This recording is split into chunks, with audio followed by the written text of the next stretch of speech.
若不是那世子说你嫁妆多够我花用，我何必去救你？娶你这一无是处的花家子回来干什么？呸！晦气！世子说，哪个世子？你管我说的哪个世子？还当自个儿是那个金尊玉贵的崔家嫡女呢？如今你名声尽洗，落到这破屋里，连我这杀猪的都嫌弃你。与宁远侯府订婚后，我与宁远侯世子同去黄觉寺算吉州，不料在后山灵泉取水泡茶时，他的青梅柳玉烧却伸手将我推入泉中。我只是和崔姐姐开个玩笑，听说她吸水性，我想看看是不是真的。我没想到她真的不识水性。洛水被人救起，有了肌肤之亲，崔家嫡女名节算是毁了。第二日，救我的男子上门提亲，要为我负责。无奈之下，家中只能将我许配给他。不料他是屠户，生性暴虐，成亲不到3个月，将我嫁妆赌输个精光，还时常对我拳打脚踢。而我出嫁当日，宁远侯府8抬大轿迎娶柳玉韶为世子夫人，7个月后还生下了他们的长子。别给老子装死，起来做饭！再偷懒就把你卖去花楼换酒钱！原来推我入水是早设好的局，只为让我给柳玉芝母子让路。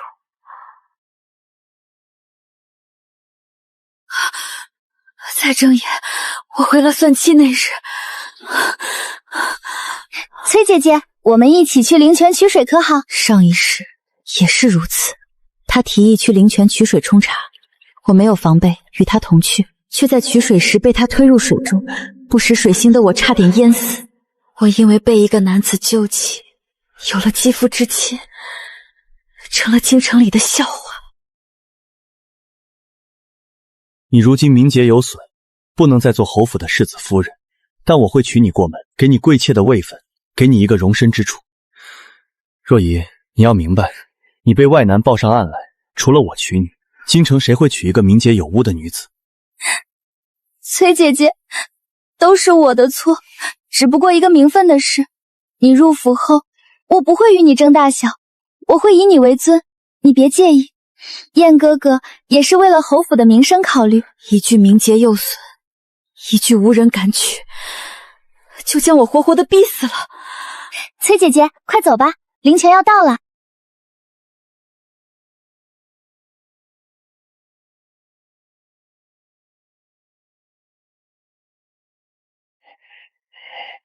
玉韶妹妹，你来看看，这泉水中有鱼。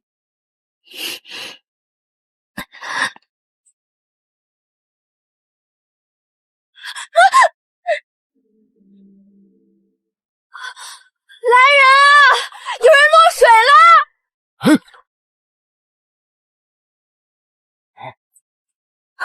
了！小姐莫慌，我救你上来。救命啊！快来人啊！有人落水了！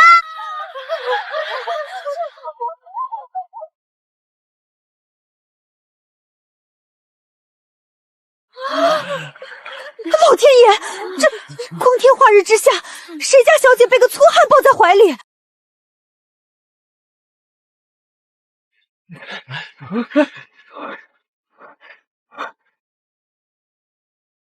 你是什么人？居然敢抱着若仪放肆！什么？这位小姐落了水，我好心将人救起，你们怎么还冤枉好人？天啊！若仪被男人这么抱着，以后还怎么做人啊？这男人是什么人？还不快把人放下！崔姑娘像是晕过去了，我看在那男人怀里一动不动的，丢死人了！今日穿的春衫，这水一泡，又被外男抱了这么久，清白都没了。夫人们休要胡说，若仪落水被救，我只担心她的安危，岂是计较清白的时候？还请大家为了若仪的清白考虑，不要外传才是。世子，这崔小姐被男人这么抱着，名节已失，你怎么能娶这样的女子进府？这宁远侯府的脸面，你不要了！无论如何，我都不会不要她，大不了给她一个贵妾的名分，我总不能眼睁睁看着她失了清白，没有了活路。这位公子，这自古有了肌肤之忠，自当负责。我救了小姐，不是故意轻薄于她，但是刚才救她时，情急之下顾不得别的，我的手像是摸到了不该摸的地方。你们放心，我会对小姐的清白负责。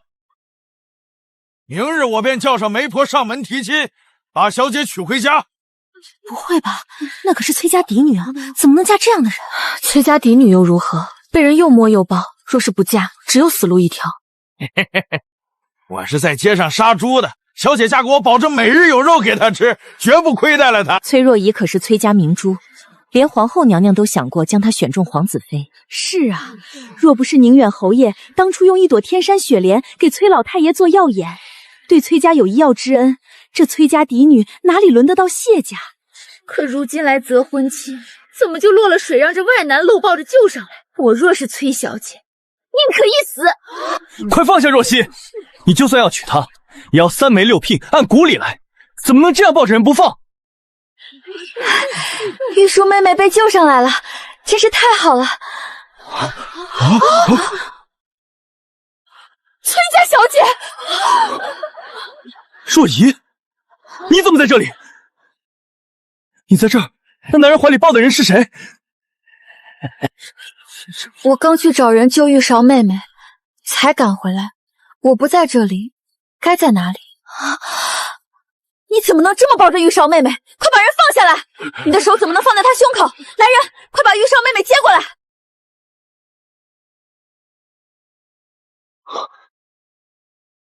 玉韶，原来落水的是谢府寄居的那位柳姑娘啊！哎呦，刚才谢皇子一口一个若仪，我们都以为是崔小姐呢。我没看清正脸，以为是若仪。世子，你没看清正脸，便一口咬定那男人救起来的是我，一口一个名节有损，一口一个失了清白。你明知这事关女子清誉，而我是你未过门的妻子，你上来只看了一眼，便咬定了是我，这是为何？对啊，刚才远远的世子就开始叫嚷着那人抱着的是崔小姐，可他根本没看清人，怎么就认定是崔小姐？这里面不会是有什么内情吧？燕哥哥，玉韶吓死了，幸亏燕哥哥把玉韶救上来。燕哥哥，我真的怕再也见不到你了。崔姐姐，是燕哥哥将我救上岸来。我衣衫不整，与燕哥哥有了肌肤之亲，求姐姐给玉氏一条活路，让玉氏嫁进侯府可好？我身子被燕哥哥看了，若不嫁给他，我还怎么活？柳姑娘，各位夫人，女子名节何其重要，说不能嫁给燕哥哥，只怕我唯有一死。玉韶妹妹，救你未必就有了肌肤之亲，你要慎言。可是玉韶落水虽然晕了过去，却也知晓燕哥哥在救我时，情急之下手掌不慎碰到了玉韶的胸前。崔姐姐，我发誓，我不求正室之位，我只做妾，我一定不会与你争宠的。这么多人看着，名节已失，若不能嫁给救我上来的燕哥哥，我只有一死。那也不必，我只是为妹妹惋惜罢了。世子，玉韶妹妹一心要嫁，她既叫你一声燕哥哥，你便为她做主吧。这位壮士，玉韶坚持要嫁你这个救命恩人，你明日便派人上门提亲吧。好在玉韶妹妹嫁过去是正妻，不是妾。宁为寒门妻，不为高门妾，这句我曾听玉韶妹妹说过，如今也算得偿所愿了。好，好娘子，等我明日上门提亲。你是谁？我何时说要嫁给你？我就是你的救命恩人，是我下水救了你，搂过抱过，怎么翻脸不认救命恩人呢？你昏迷的时候还老往我怀里靠呢，现在就不承认了？我何时往你身上靠？你算什么东西？一个杀猪的也配娶我？臭不要脸！明明是你自己喜欢我高大威猛的模样，还叫人给银子，特地让我今天来这里等着，瞧见有人落水就救起来，好上门求娶。原来落水的是你自己啊！你是不是喜欢我？怕家中不同意，所以才想了这个主意。怎么如今我救起你，你却不认了呢？你胡说八道！原来是柳姑娘想害崔家小姐。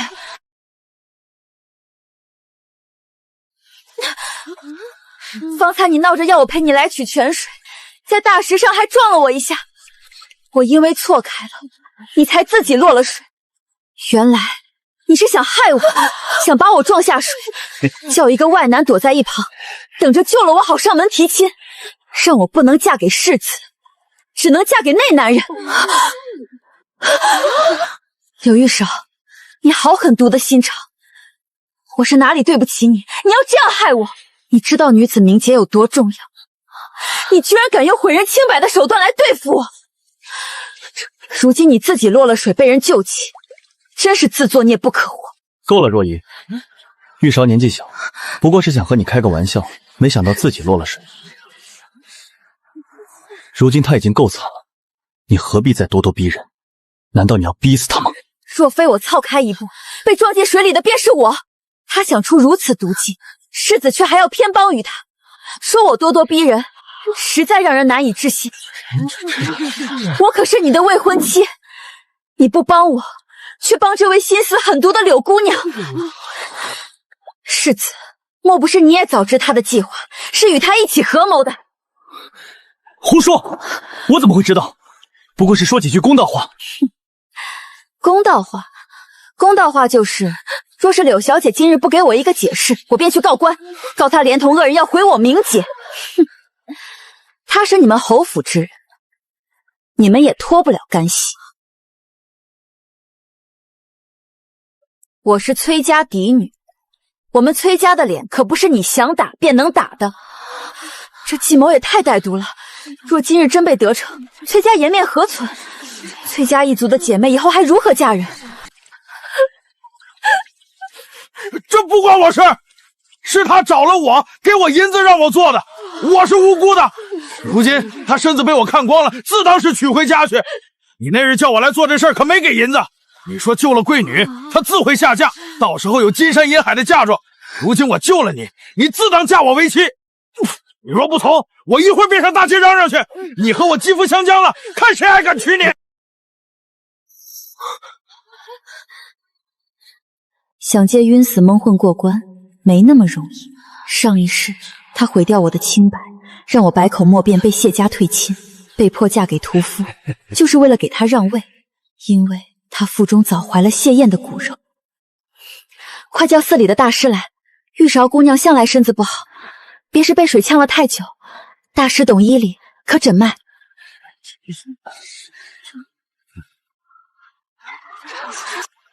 这位娘子已有了2个月余的身孕，如今落了水，受了寒，要赶紧用药，否则怕对胎儿不利。身孕？玉韶云经未嫁，又没有婚约，她怎么可能有身孕？大师，你是不是诊错了？喜脉明显之急，老僧不会诊错，还是快抬回修房，我开一副药浓浓的喝下去，好保住胎儿。不会吧，柳玉韶居然有孕？这未婚先孕丢死人了！她天天做出一副清纯的模样，实在让人恶心。你们怎么服侍柳小姐的？居然让她有了身孕！你们这些贴身服侍的人，谁也脱不掉干系。等回了侯府，宁远侯夫人一定会将你们发卖。救世子明姐，小姐腹中的孩子，没有人比您更清楚了。与我何干？她有孕，我如何知晓？世子怎么会不知晓？我们小姐腹中的胎儿是世子的骨肉啊！你与小姐私定终身，早有了肌肤之亲，你怎么能不认呢？小姐诊出喜脉，一直没敢说出来，只等找合适的机会告诉世子，让世子娶她做正室夫人。对啊，世子，上次小姐试探你，你明明还答应了小姐为她想办法，让她做世子夫人呢。原来他们才是暗中私通，居然与府上寄居的青梅搅在一起，还珠胎暗遮。幸亏崔小姐机灵，否则今日岂不是要被他们害惨了？想毁崔小姐名节，再娶青梅进门，简直恶心至极。这种不要脸的人就该沉塘，岂有此理！上一世我被他们陷害，被嫁屠夫，被活活打死，而他们则夫妻恩爱，子孙绕膝。这一次，我把他们的假面全揭了下来，我倒要看看他们还能不能做一对让人羡慕的神仙眷侣。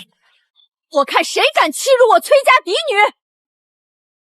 好一个谢家，好一个宁远侯世子，这是当我们崔家没人了吗？敢如此欺辱我的女儿！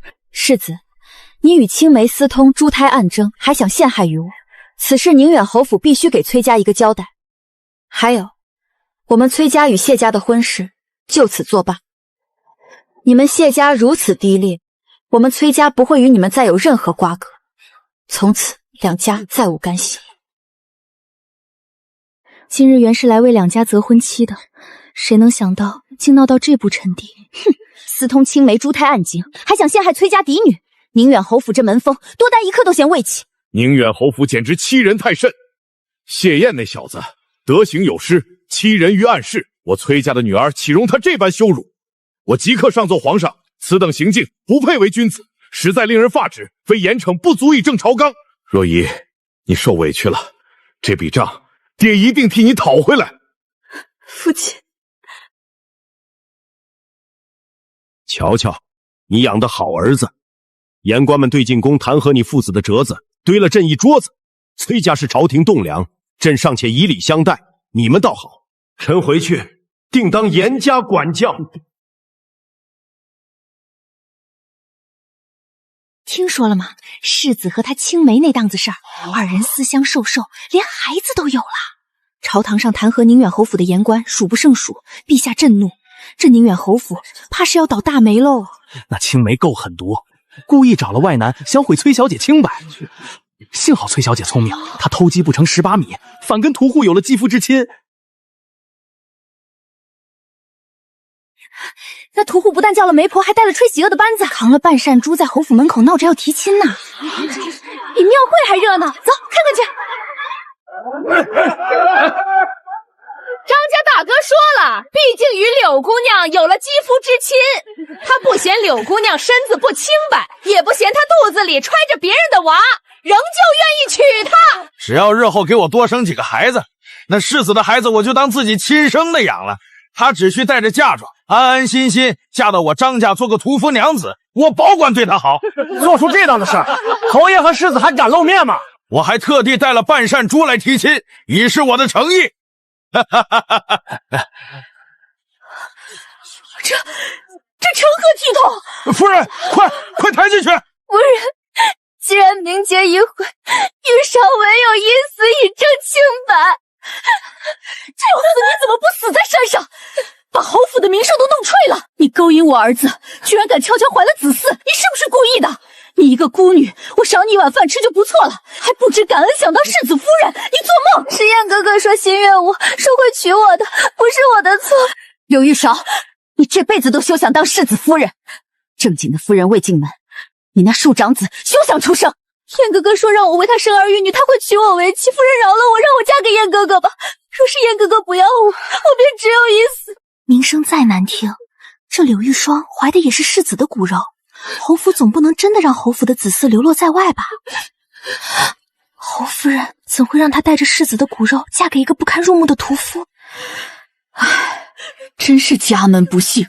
去拿100两银子，把门口那屠户给我打发走。是，在侯府门前敲锣打鼓，像什么话？瞧见没？侯府给的100两。我老张那天救他家小姐，这银子是答谢我的。光给银子有什么用？那柳小姐同你有了肌肤之亲，怎么没嫁给你？谁说不是？那天在灵泉边，我二话不说就跳下去把她捞上来，抱在怀里的时候，那腰细的跟柳条似的，皮肤滑得像剥了壳的鸡蛋，那滋味儿。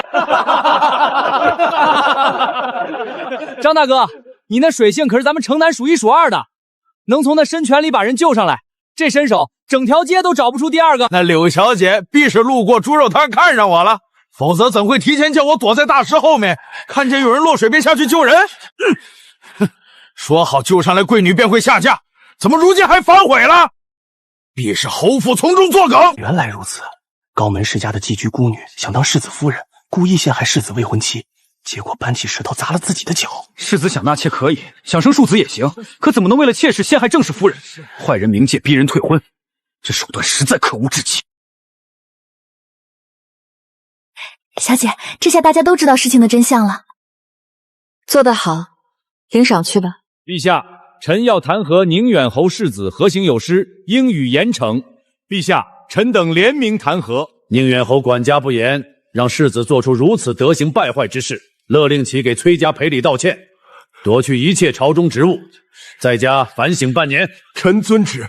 是臣教子无方，请陛下息怒。听说皇上当朝把侯爷骂了个狗血淋头，还被夺了所有职务，关在家里反省半年。何止，还得去崔家那边赔礼道歉呢。这回宁远侯府的脸可丢大了。把那个逆子给我抓到祠堂来，即刻！我让你读圣贤书，你给我做出这等下作之事！崔家是朝廷栋梁，崔家女儿何等尊贵，若是娶了她，日后仕途便是青云直上。你倒好，和一个孤女搅在一起，还敢算计崔家嫡女，你想毁了咱们整个侯府吗？父亲，儿子只是一时糊涂。糊涂？你与青梅私通的时候怎么不糊涂？你联合他陷害崔家女儿的时候怎么不糊涂？崔家连夜上折署弹死你，言官的唾沫星子都快把咱们侯府淹了！别打了，你要打死他吗？打死了干净，省得他再出去丢人现眼。明日你带着他亲自去给崔家赔礼道歉。早知你是个为了私情不顾大局的蠢货，当初就不该立你为侯府世子。是世子混蛋，被人迷了心，纵容玉韶做出这种事来。这几间铺子只当给若仪押金的，余下的赔礼只当是给若仪日后的嫁妆，万望崔夫人收下，原谅我教子无方。都是玉韶的错，让姐姐恼了，求姐姐原谅。玉韶以后再也不敢了。当时玉韶只是想留在燕哥哥身边，怕姐姐不答应，一时鬼迷心窍做出这种事来。如今只求姐姐救救玉韶，给玉韶一个妾室之位，让我和腹中孩子有个名分。若仪，玉韶知错了，此事便接过不提。他只不过想待在侯府，若非你平日善妒容不得人，他怎么会如此害怕，做出这样的事来？我们也算知根知底，我对你的情谊自不必说。玉韶就算是进了门，也越不过你在我心中的位置。若仪，你又何必如此斤斤计较？善妒，世子这话我不敢当。我与世子当只是有婚约，每次见面只是依礼问安，怎么就安我一个善妒的罪名？世子既然与柳姑娘有情，怎么不禀明父母？也从未向崔家提起。如今珠胎暗斩，做下错事，却怪我家小姐善妒。若仪，若非我躲过这一劫，此时恐怕要嫁给那屠夫了吧？我可担不起这罪名。世子还是请回吧，反正两家婚约已退，再无瓜葛，世子大可娶合你心意、贤良淑德、不善妒的夫人回去。玉韶姑娘也不必求我，你该求的是你未来的主母。若仪，若你不愿意，我们再商议便是。宁远侯夫人，两家婚事已作罢，日后也不必再提。来人，送客。小姐，被抢了世子夫人之位，你真的不难过吗？有什么好难过的？躲开了火坑，该高兴才是。乔姐妹，宁远侯世子那档子事儿闹的，京城里但凡体面些的人家，谁还肯把女儿嫁进去？侯夫人实在没法子，才找了从前的闺中密，让顾家把嫡女顾莹从江南送进京，准备亲上做亲，嫁给世子，堵着悠悠众口。顾家这女儿也是可怜，那位世子爷身边还有个怀着孩子的师妹呢，进门就得给人当便宜娘，算什么福气？你们替他操什么心？顾家老爷怎么说也是正四品的武将，顾家千金是将门虎女，后宅里上不得台面的手段，人能放在眼里？小姐，方才奴婢去街上采买，瞧见顾家嫡女的马车进城了。听说侯夫人找了她从前的闺中密友，才把顾莹从江南请来，准备嫁给那谢燕。如今京城里没人肯嫁世子，侯府也是急了。街上人都说，顾家老爷是正四品武将，顾家千金是将门虎女，未必压不住刘玉超。不过说到底，这侯府如今一团乱麻，她进去怕也没什么安生日子。知道了，就你最八卦，什么消息都往我院子里搬。斗不斗不过都与我无关，侯府的事早与崔家没有瓜葛了，让他们自己闹去吧。这是顾家小姐顾莹，从前她父亲与侯爷是同袍，顾家又与咱们侯府是世交。莹儿自幼养在江南，如今接进京来，往后便要做这侯府的世子夫人。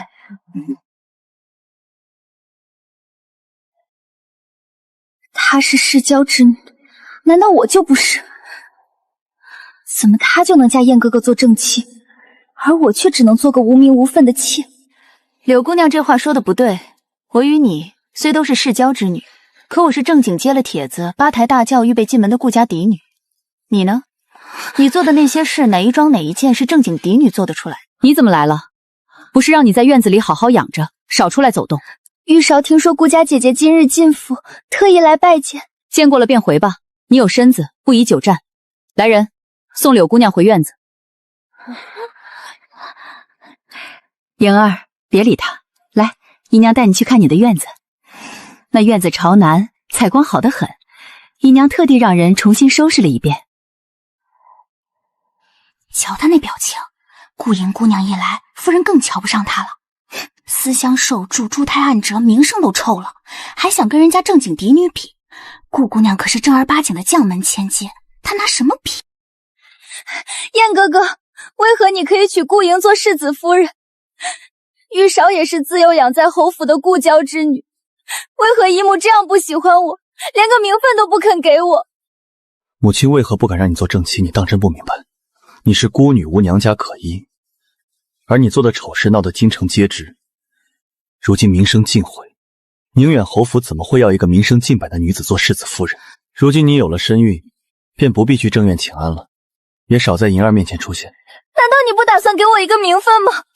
咱们的孩子出生了，是要做外世子吗？所有这些，等世子夫人进了府，由她定夺吧。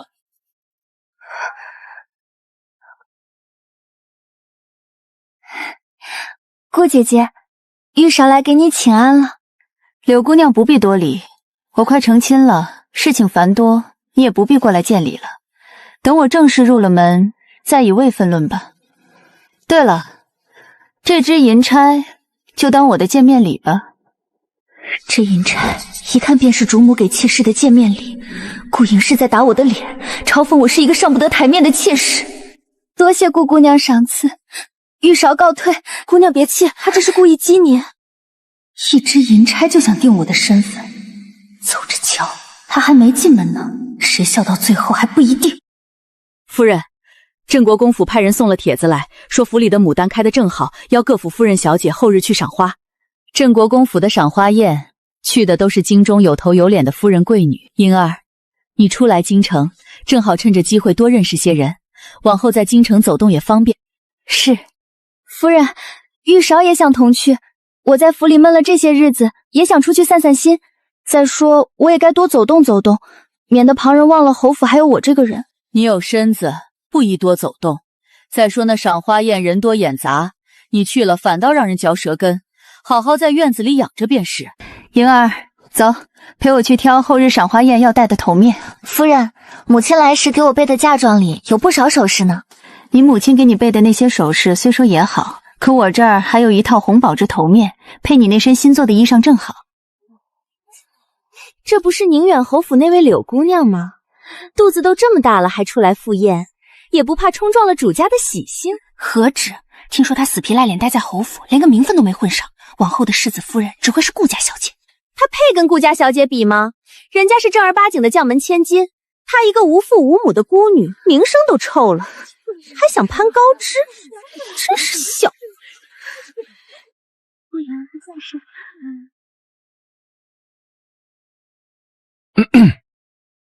崔小姐，上次在宫宴上见过你啊，我是说今日满园子的花开得不错。将军也来赏花。那个北园那边有几株芍药，听说你喜欢，要不要去看看？好。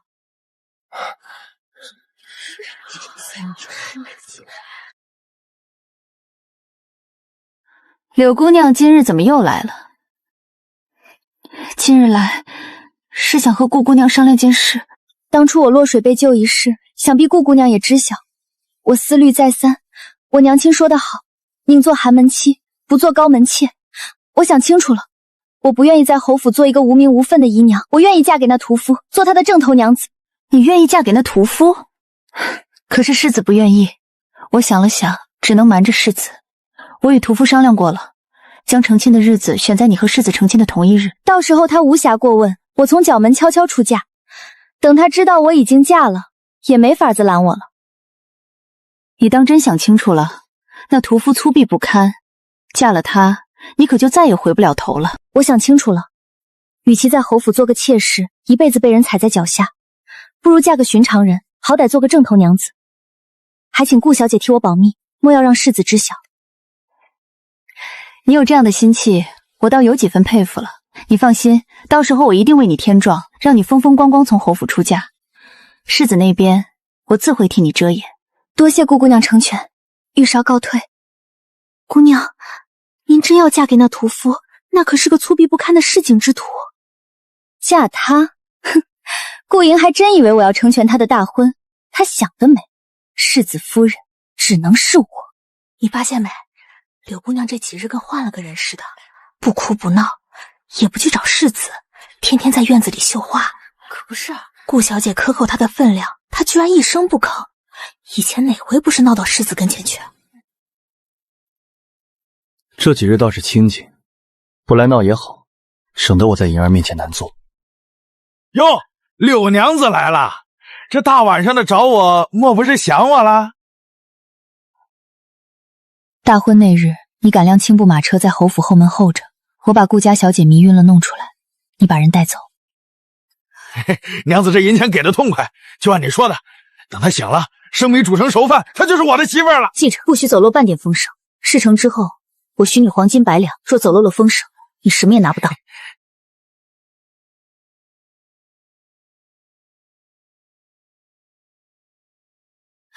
那不是柳姑娘吗？怎么鬼鬼祟祟的，连马车都没坐？她这几日不是安分的很吗？怎么忽然这般鬼鬼祟祟？听说她前几日去跟顾小姐说，愿意嫁给那屠户做正妻，顾姑娘还夸她有骨气呢。这副鬼鬼祟祟的作态，不像是在安心备嫁。小姐，要不要奴婢去打听打听？不必，但这2日你多留意侯府的动静，尤其是大婚那夜，多盯着刘玉豹。是，他那个人不会就这么认命的。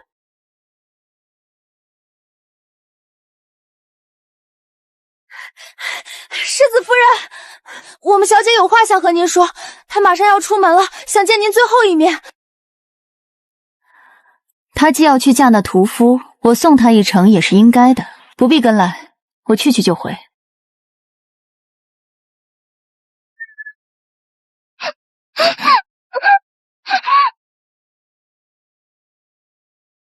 把她身上的嫁衣脱下来，换上另外那套。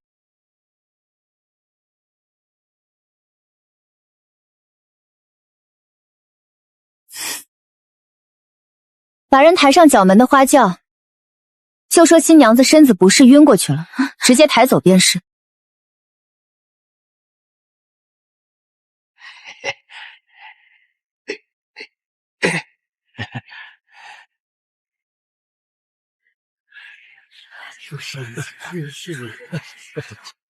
吉时已到，新人入场。世子夫人的小腹怎么似有孕一般？乍一看，我还以为是柳姑娘呢。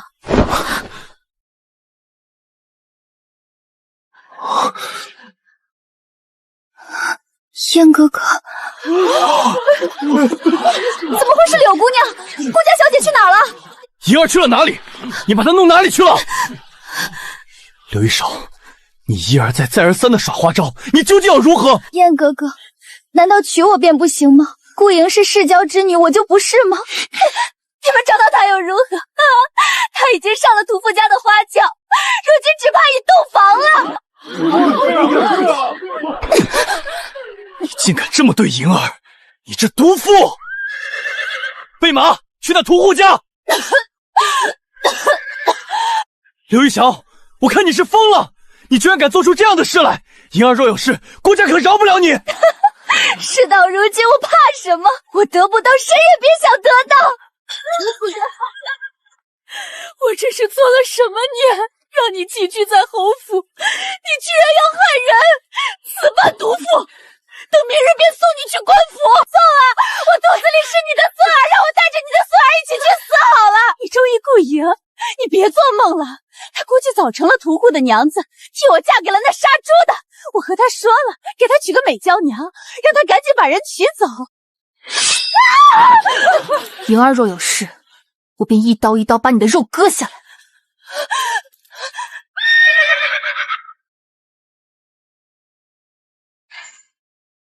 把门撞开！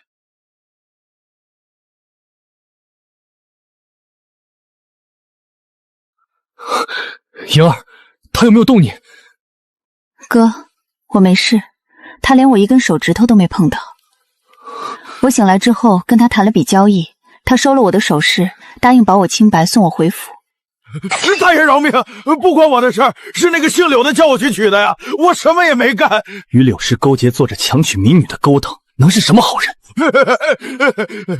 把这个蠢货一并带回去，他是人证，交给官府处置。哥，那些首饰，回头让人给你收回来，先回侯府。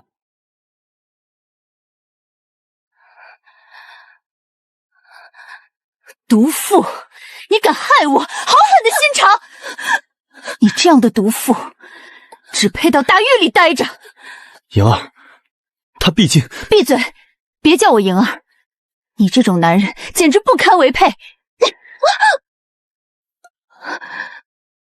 柳氏玉韶，意图谋害官眷，人证物证俱在，押入大狱候审，念其有孕在身，暂缓杖刑，待产子后再行审判。带走。世子，你好狠的心啊！哄我以身相许，又害我到这步田地，我肚子里还有你的骨肉啊！还不快将这疯妇拖走！我妹妹嫁进你们谢家是结亲，不是结仇。今日大婚闹出这等事，我顾家若还把这亲事认下，满京城都要笑话我顾家。哼！明日一早我便带莹儿抬着几十胎嫁妆回顾家，这笔账你们宁远侯府自己掂量着还。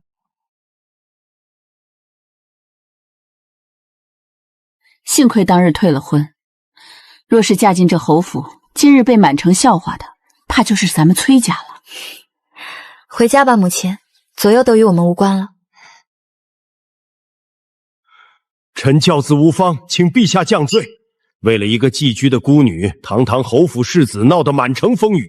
如今更好，大婚当日闹出这档子事儿，丢尽了朝廷的脸面。陛下息怒，是臣教子无方，臣请旨将世子外放青州，让他远离京城，好好反省。准奏。至于你教子无方，罚俸3年，回去闭门思过1个月。臣领旨，谢陛下隆恩。你瞧瞧世子那张脸，也就1宿的功夫，怎么老了10岁似的？他纵容那柳玉韶胡作非为，把自己的前程和仕途全做没了。侯爷宴下已请旨，将其外放青州。青州贫瘠困苦，可没有京城的繁华。如今世子无人肯嫁，往后这侯府怕是要冷清到底了。世子，马车已备好，明日一早便启程。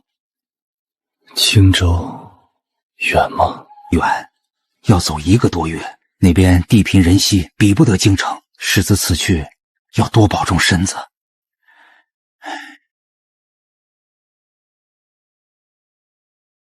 世子等等，世子，老夫人的吩咐，让老奴把这个交给您。青州那边穷，日子苦，路上省着些花用。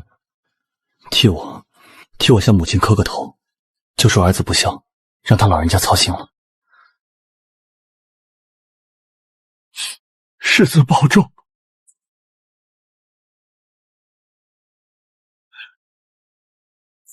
乔姐妹，宁远侯世子外放青州了。当年在京城何等风光，那阵仗你还记得不？如今落到这步仙态，还不是为了那个寄居的孤女？为了她，如今和崔顾2家都结下仇怨。庆州那地方贫瘠困苦，风沙又大，这位世子爷这辈子怕是难回来做官喽。柳氏玉烧谋害官眷故事，人证物证俱在，罪无可恕，以大下律，判流放3000里，永不得回京。其子交还宁远侯府抚养，此生不得认母。大人，我的孩子呢？我的孩子在哪里？压下去！让我见一眼我的孩子，就一眼！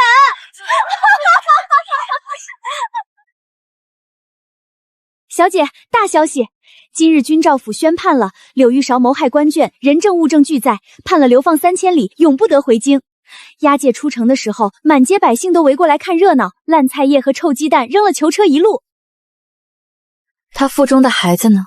孩子生下来了，是个男胎，官府把孩子交给了侯府抚养。小姐，您说这算不算报应？他当初想害你，却搬起石头砸了自己的脚。他种什么因，得什么果，往后不必再提他了。对了，小姐，骠骑将军昨日又送了2盆芍药来，奴婢替您收在院子里了。上回送的那盆牡丹还在您窗台上摆着呢，这都第几盆了？怎么，嫌我院子花太多了，偷懒不想打理？不是，奴婢先去给廊下那2盆新芍药浇水，可不能让人家的心意蔫了。你呀，若依妹妹，好久不见。成亲了，我从青州给你带了好些礼物，改日去府上拜访。我夫君是骠骑将军，此时陪夫君回来述职，过几日便离开。以后都陪着夫君在边关，怕是再也没有什么机会与世子见面了。骠骑将军年少有为，你嫁得好，比嫁我强。夫人，咱们回家吧。好啊，夫君。